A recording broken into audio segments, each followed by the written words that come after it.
So, are you feeling brave today, my friends? Are you feeling brave enough to transform your limiting beliefs?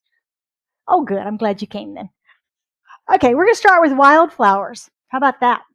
Anybody ever seen the wildflowers in Arizona in the springtime? They're so beautiful. So imagine it's early November. That's a nice journey, right? Imagine it's early November and you've got a bucket full of wildflower seeds and you go out in your yard and you just toss them out in the yard. You walk in, get distracted, and you forget about them. You forget about them completely. Do you have wildflowers in the spring? Sure you do, because that's the law of wildflowers, right? They are planted in the fall and they come up in the spring. There's a law of your life as well. There is a law of your life as well. And it moves and is motivated to move by your thoughts, by your consciousness. The challenge most of us face, though, is that we're too busy working on the things that are uncomfortable to pay attention to the things that we are truly seeking. It's easy to get distracted. We get distracted with things like worry and fear and doom and gloom and financial failure and all that stuff. And when we get caught up in that stuff, those thoughts have a tendency to start out picturing in our life. Let me give you an example. Let's say we are very focused on a war that's happening somewhere on our planet. We listen to every newscast. We go on to the internet and we seek out commentary. We watch blogs. We read blogs. We watch blogs, I guess they are. We research. We hold signs. We raise flags. We do everything we can. We contribute money. We're all over this. And we're very upset by it. And I'm not saying war is not upsetting. It is. It is. And yet, we're not going to necessarily see war in our lives, but what we might see is how rude all the drivers are in Phoenix. They cut me off all the time. They ran a red light and almost hit me. And my friends just don't get me anymore. I don't know why. They're just so upset with me about things. And, at work, I just got a problem with this person and it's just not getting any better and the boss won't fix it and I don't know what's going on. Those are the types of things that start to outpicture in our lives when we are focused in all those negative areas. I'm not saying that war is a bad thing to say, peace, it's bad, go away. I'm not saying that. I'm just saying be aware of what it is we are planting into our subconscious because the law simply works, right? The law simply works. So as I said, today we're talking about transforming those limiting beliefs. Ernest Holmes, as you know, is the author of the Science of Mind text that we teach from here. And the basis of that, one of his foundational concepts, is the idea that when we change the way we think, our lives will change. Change your thinking, change your lives, right? When we change how we think, our lives change. Okay, how do we do that? How do we do that part, right? In my experience, there's basically three steps. Basically, three steps. I'm oversimplifying, but we're going to start with the three steps because they're big steps. The first one is to realize that there's a problem. Until we can make the connection in our mind that what we are thinking about, the way we are thinking, is starting to outpicture, and we're starting to see this in our environment, until we make that connection, we're unaware that there's a problem. A lot of us believe, a lot of people on our planet believe that there's no correlation there, that we're just at the mercy of fate, good luck, bad luck, a condemning God of some sort because we sinned as birth, whatever. So that's step one, is knowing there's a problem, waking up and understanding that connection. We've got a reason to change. Science of Mind says law is set in motion by consciousness. Law is set in motion in our lives by consciousness. Step two, we have to take back our personal power. We have to take back our personal power. And we do this when we stop blaming anyone and anything outside of ourselves for the condition of our life. If you listen to music, if you listen to movies, television, the news, friends and family, our own conversation, we have a tendency to blame others for things that happen to us. Because they did, I'm this way. This is my life. They did it to me. They fired me, they hired me, they married me, they divorced me, they hurt me, they did whatever to me. To me. I mean, for goodness sake, it started with Adam and Eve, right? Adam blamed Eve. Eve blamed the snake. In reality, they all just made a choice. That's the real point of the story, right? Is the freedom of choice. But we focused on, off topic, never mind. Different talk. So anyway, letting go of the blame game. That's step two. When we blame someone else, we have given them the power. Because now we say, they hurt me, that's on them. But I'm always going to carry this hurt because of them. So they're the only ones that have the power to apologize, make it right, make it better, take care of it, make it go away. I have no power to do that. They did it to me. That's what happens in blame. So when we stop blaming and we start taking responsibility, then we have our power back.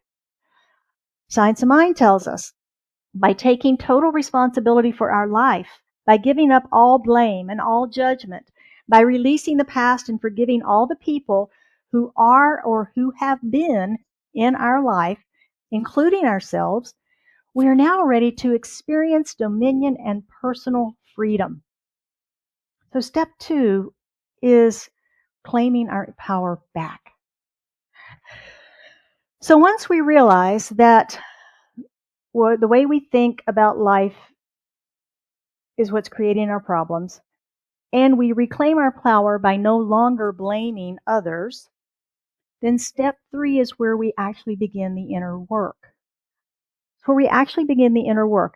We begin to discover the thoughts, the beliefs, the actions that are driving the bus of our life, that are setting the law into motion in our lives.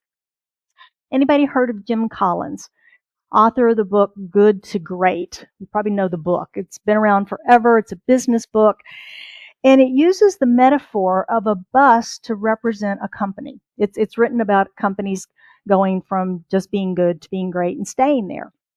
My company uses this book and has for 20 plus years. And we still use the language even today. His metaphor, I think, works for us in our lives also. He asks if we have the right seats on the bus. And then he says, do you have the right butts in the seats on the bus? So when we think of our life, our bus of life, do you have the right seats? Do you have the right seats on your bus? What are they? Mine are spiritual connection. That's a big comfy seat up front for me. Also, healthy relationships, healthy body, healthy mind, financial freedom, and work or creative expression that I love, that I feel fulfilled in. Your bus can have any seats you want on it. Seats are the priorities in our lives. Remember, we talked about our values. They're the values and the priorities in our lives. Those are the seats, and they're going to change over time. If you were parents in raising children, that was a big seat on your bus, is that responsibility for raising those children. When you're an empty nester, that seat might shrink. You're probably never going to lose that family seat, right? But your children's seat, they're adults now. They're often building their own lives, and you're empty nesters. So you got a different seat. When we move from job to job, working to retirement, our seats are going to change, right? Our seats are going to change as the stages of our life change. So what the seats are on the bus is not as important as you knowing what those seats are, as you knowing what those priorities are for your life. So once we have those seats and we know what those are, then we ask, what are the thoughts that I have in the seats on my bus around those ideals? What am I thinking about? Because the thoughts are the fuel in our tank. Remember, our consciousness is what motivates, moves the law to work for us. So the thoughts are the qualities that I value, how I think in my life, the atmosphere on my bus, if you will. For me, affirmative thoughts are important in all those areas. A general consciousness of being on an affirmative side, 75% full, 95% full kind of attitude. Self-discipline. Self-discipline is important if I'm going to stick with my spiritual practice. Self-discipline is important if I'm going to maintain relationships. You can't have a friendship and ignore your friends, right? You have to participate. In my finances, I have to be self-disciplined there. I can't overspend. I have to set my goals and meet my goals in that area. Self-love, love of others, gratitude. Gratitude is an important thought in my bus. Generosity, service of mindset, and how can I be of service to others and to the world? That's the atmosphere on my bus. Those are the things that I'm thinking about. Those are things that are important to me in all those areas and weave in and amongst all those seats. And I also have this little seat in the back. It's a little bench seat, and it's for fear and worry and concern. They've got a place on my bus, as do all the emotions, right? There's a little bench seat in the back for them. They don't get to ride up front. They certainly don't get to drive the bus. They certainly do not ever get to drive the bus. But they're there.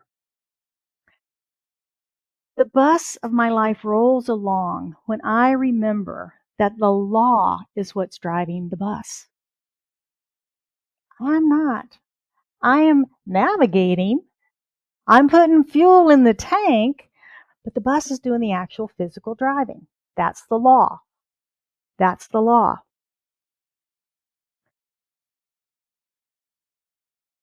Now, as I face the twists and turns and challenges and windy roads of life on my little bus,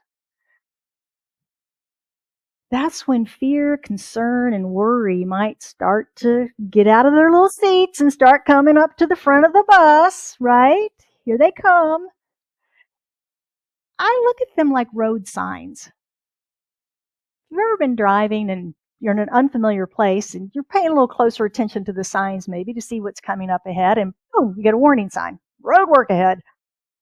That doesn't say slam on your brakes right here and now, does it?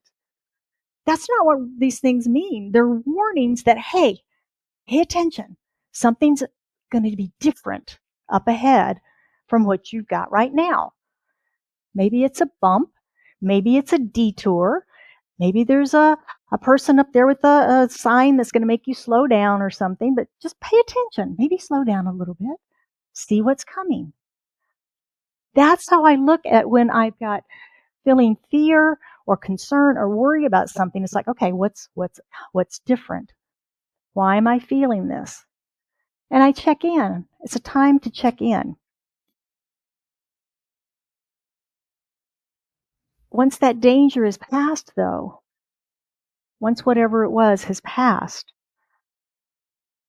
then I can send those little feelings back to their little bench seat in the back and get them tucked back in where they belong and ready for the next signs. And I go back up front with a little hope and joy and peace and harmony, and we start singing our little song, "The wheels on the bus go round and round," right? And there we go down the road. So what are the seats on your bus? And what is the destination that you have set? What is the destination that you've set? This is our year of intentional living. We've been talking about that throughout all year. We set our intentions in January. We're talking about intentional living. And today we're talking about the law, and the law works for us based on our intention. So what is the destination that you've set for the bus of your life? What is the octane of the fuel in your tank? Got jet fuel in there? Or you have that low 87 stuff or whatever it is that is in the tanks? Yeah, what's in your tank? What are you fueling that law with? How are your thoughts motivating the law of your life to move forward? Well, I want to continue with our bus metaphor. Some buses have a luggage compartment underneath where luggage and stuff goes. So imagine you're going down the road of life on your bus and everything's going along well. You're singing your little song. And down in the luggage compartment, a whole crate full of howler monkeys gets out. And they are having a heyday. They are howling and screaming and running around and knocking stuff over and making lots of noise and a big old mess. That's your inner critic. That's your monkey mind, literally.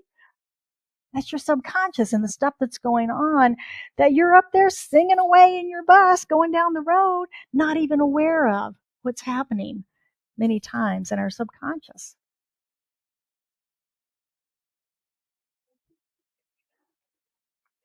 Do you ever notice tension in your body? I do when my shoulders are up around my ears like this. I might be typing on something and then suddenly I'll go, God, my back. Oh, what is going on? Why are my shoulders under my ears? Huh. Am I stressed? Am I worried? Am I afraid? Okay. Breathe. Relax. Okay, what was I stressed about, worried about? Not conscious, right? I couldn't find it consciously. I don't know. So when that happens, it's a time for me to use some affirmations to begin to affirm my good so that whatever that subconscious has got me concerned, because my body doesn't lie, right? Body doesn't lie. Whatever's going on, I can use some affirmations to change that. Think of a cup of coffee or a cup of tea, about a half a cup. And this half a cup of coffee is about 3 days old. You've forgotten, left it out on the patio table when you had your coffee early one morning, or it got too hot. And you look out and you see and you go, oh man, okay. Go and you get the coffee, you bring it in and it's really dark and black and nasty. Or if you put cream in it, it's nice and curdled and gross, right? So you go into the sink, you turn the water on, and first as the water hits it, you notice that the coffee begins to get lighter and lighter and lighter and lighter and lighter until it becomes clear. That clear, clean water has completely dislodged all of the dark coffee. And now you've got a cup full of clean water. That's how our affirmations work in our subconscious. When we continue to pour in the good, we flush out all of those, we replace all of those negative thoughts. We replace and transform them. I call these our rescue affirmations, and they're an important part of our spiritual toolbox, something that we can go to when our shoulders end up around our ears, our fists are clenched, or whatever, grinding our teeth, or whatever the stress activator in your body is, wherever you carry it in your body. We can begin to use our affirmations to help us release and transform that. So when we see those warning signs and the fear and the stress starts to creep up, It's when we're worried about something that might happen in the future and so worried about it that we even start to hyperventilate right now. Ever done that? Get so worried about something that might or might not happen, but you're actually almost hyperventilating now?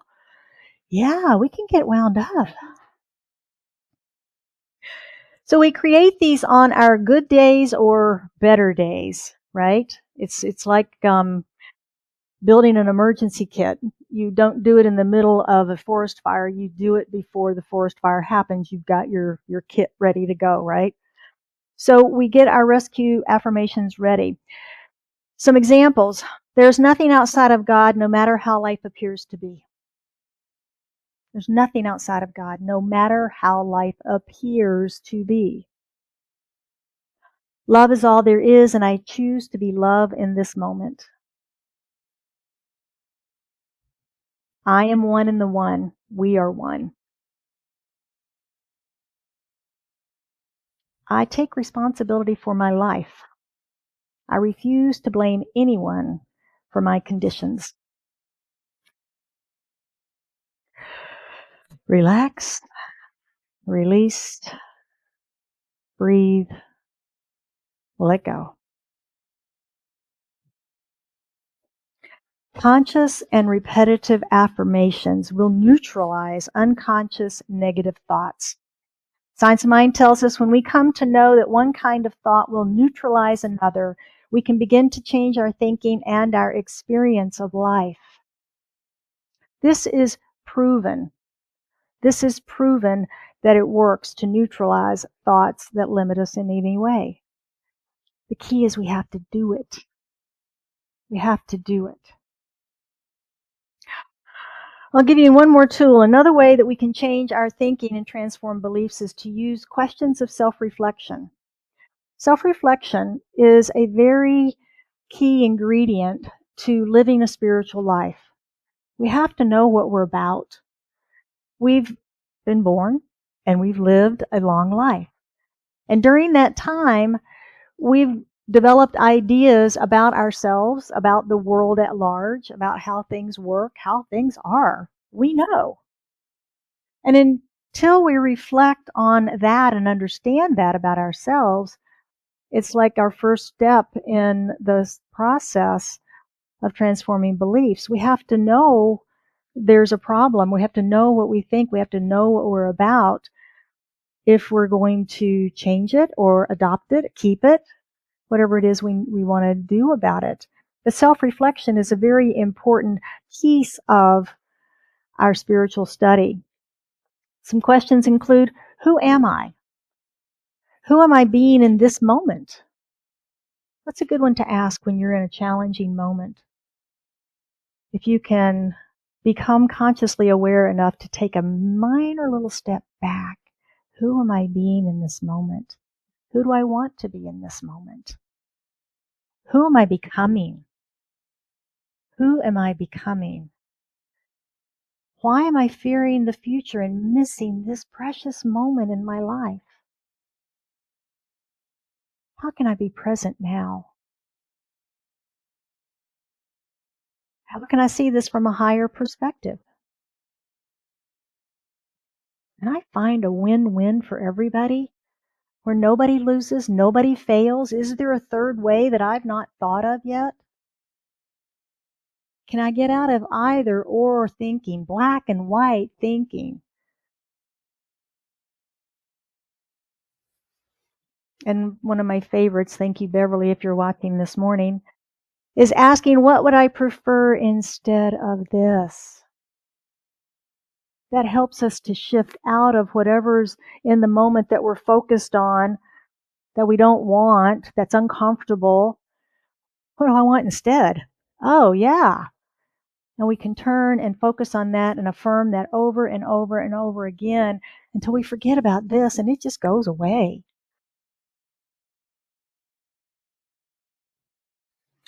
Affirmations and questions are great tools for transforming our limiting beliefs, but we've got to use them.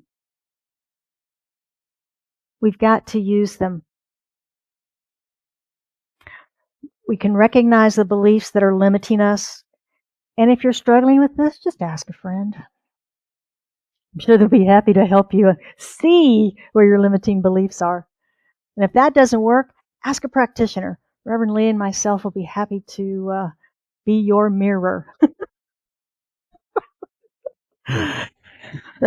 Excuse me. Perhaps you've got that one area of life that just never seems to quite work. I call it the flat tire. We've talked about that before. Maybe start there. Why am I not ever happy in relationship? Why am I not ever financially secure? Why am I not ever healthy? Why am I not ever in a great job that I love? If there's any of those areas that are that, yeah, everything works really good, that one just doesn't seem to work real good. Work there. Start there. Start there and ask the questions. Start there and build your affirmations.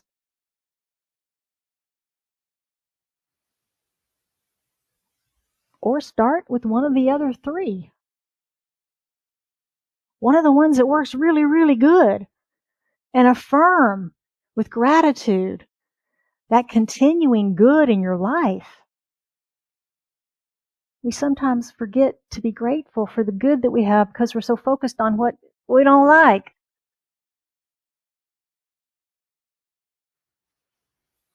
Adding gratitude to our emergency rescue kit reminds us to be grateful for it all. Everything. Because in reality, it's all good. The universe is for us. And it always, always, in all ways, is working in our best interest. If you would like to embody these practices and get more details from today's talk, I invite you to sign up for our Mindful Monday /newsletter. And you can do that in the lobby with the QR code or on our website. This week's practices are: define your seats on the bus of your life. Become clear on the thoughts around those seats. If the right thoughts are not in the right seat, rearrange or change them. It's your bus. You can invite thoughts and seats to leave. You can invite them to come on board, new ones. It's your bus. Number 3, make sure you have a clear destination. You don't need to know the way. You don't need to know how. Your driver, the law, knows exactly how to get you there. Anybody ever taken a Lyft or an Uber, Waymo, whatever that's called? Have you ever done that? You ever give them directions when you get in the car?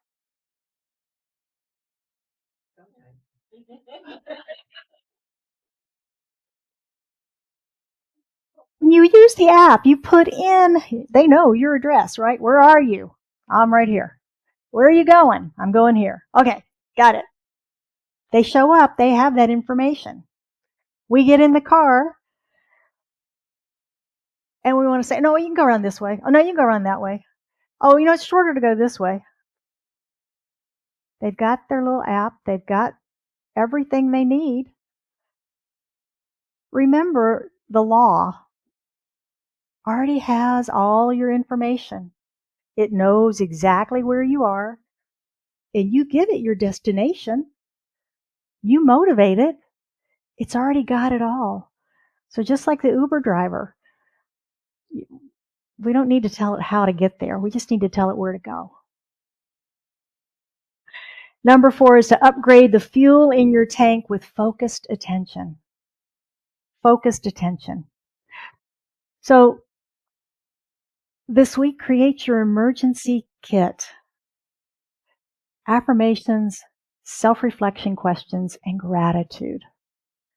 And keep it as a resource to support you in transforming any limiting beliefs that you may have.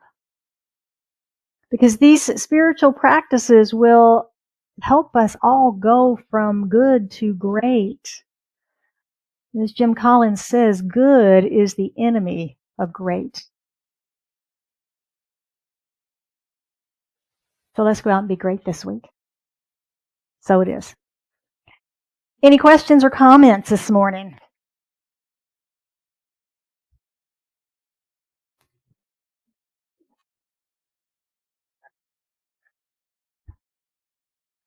The wheels on the bus go round and round.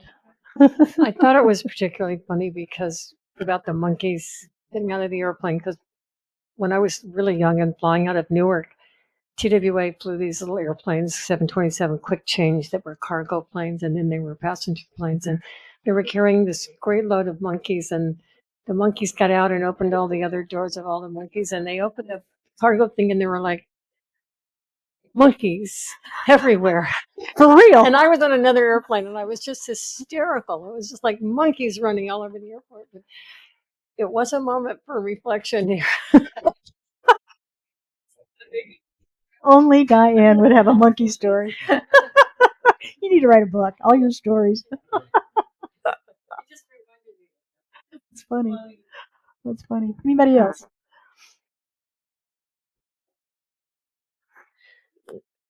Things that I see happening in the world right now, and hearing your talk today, which was encouraging and a good reminder, and it all still feels so big. Like, okay, I can focus on what I'm thinking and feeling and putting out, and the universe is working toward my good as it's working for all of our other good. It's just hard to understand how that can be true, and also these other things can be true. Mm-hmm. It's terrifying and frustrating and like confusing all at the same time. Yeah. I assume you're talking about national politics and things and events and all of it. More immediately, yes, and then also like other things that are happening in the world. Yeah. It feels so far away, but believing and understanding that we are all connected, it still feels local. Yeah, it does. And that's the hard part of our teaching. It really is, to recognize that we are in the world and not of it. And for me, I get overwhelmed with that too, that I'm only one person. And it's like one in consciousness. One in consciousness is a majority. And our work is to encourage others to see things differently, to know that truth with us, rather than succumbing to the, oh, ain't it awful? Oh, ain't it awful? Oh, ain't it awful? Let's commiserate and talk about how bad things are. Because that's where we go. And the more we do that, the bigger that gets. So reducing that back down and going, yeah, I remember that it does look scary right now, but I don't know what the really big picture is. I just know that in the really big picture, everything's fine. And it will be fine, because this is temporary. This too shall pass. And right now, in this moment, I'm okay. You're okay in this moment right here, right now. And that's all we have, is this moment. And bringing ourselves back to the present moment, bringing ourselves back to the breath, and keeping our own self centered and calm to do whatever our work in the world is, whether that is being active in social justice or any of those arenas. When we do it from that centered place, when we do it from that place of high consciousness, holding the high watch, as Emma Curtis says, then we're a force for good in the world. We're not just tearing down more of everything. Does that make sense? It's a hard part of our work, is to stay centered, stay centered. That's why we come here on Sundays, is so we can come into community and remember who we are, remember our light, remember to stay centered. And whatever it is that is the seats on our bus, whatever that seat on we're on our bus, and we interact with the rest of the world. But how do we do that? How do we interact with the rest? Are we doing it from the place of center? Are we doing it from a place of God? Or are we doing it from a place of the how are monkeys in the cargo bin? Yeah.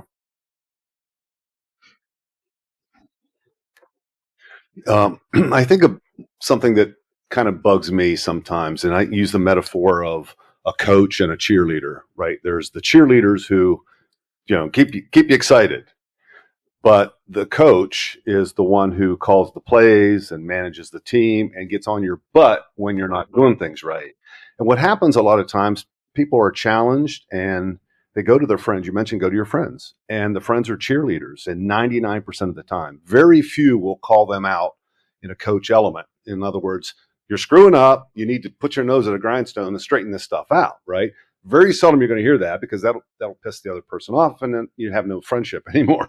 So I think it's important that when you go to your friends with this type of thing, that you want them to give you constructive criticism, not just be your cheerleader. Yeah. And unfortunately, I don't think that happens much. Yeah. Yeah. I think the key there is how you ask and you give them permission. I need you to, I'm coming to you, and I really want you to be honest with me and tell me the truth. Tell me the truth. Thank you. I love that analogy. I may use that someday. I'll give you credit. I'll give you credit. All right. I like that. Cheerleader and the coach.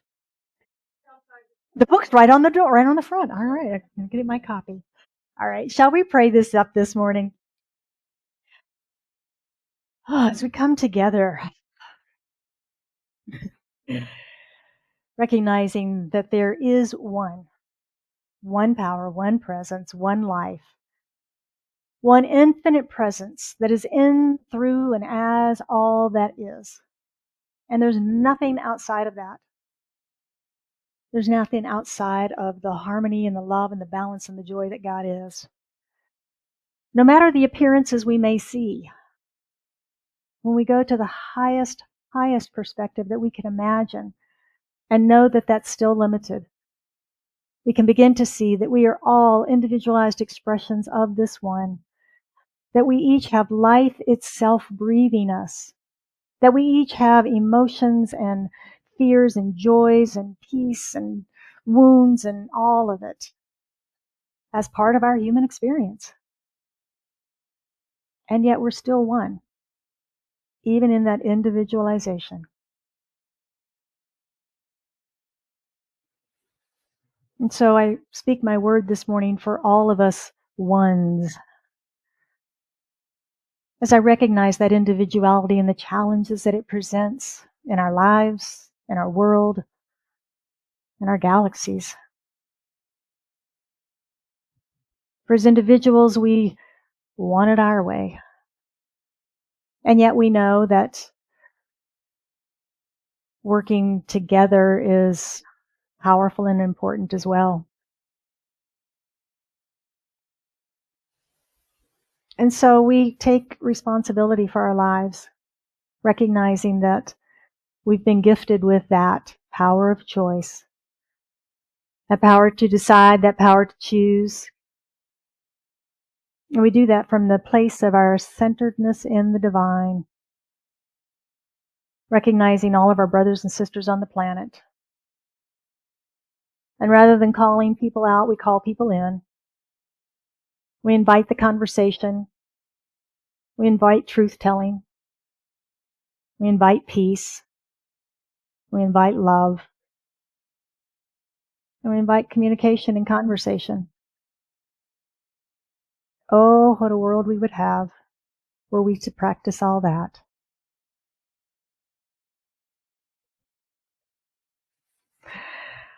I speak a word of blessing on each and every person here today, those joining us online, those joining us later, knowing that we're all here by divine appointment, knowing that we've come together for purpose. I know that anyone that has anything on their heart this day, whatever it might be, whether it's filled with gratitude, joy, and thanksgiving for the good of their lives, whether it's something they're struggling with, whether it's a health challenge, just knowing that health is revealed, that healing is revealed in, through, and as them, knowing that joy resides, that love expands, and that we're all healed, whole, perfect, and complete. And I'm so grateful. Grateful for this center and all those who attend and support it. Grateful for this prayer and its manifestation.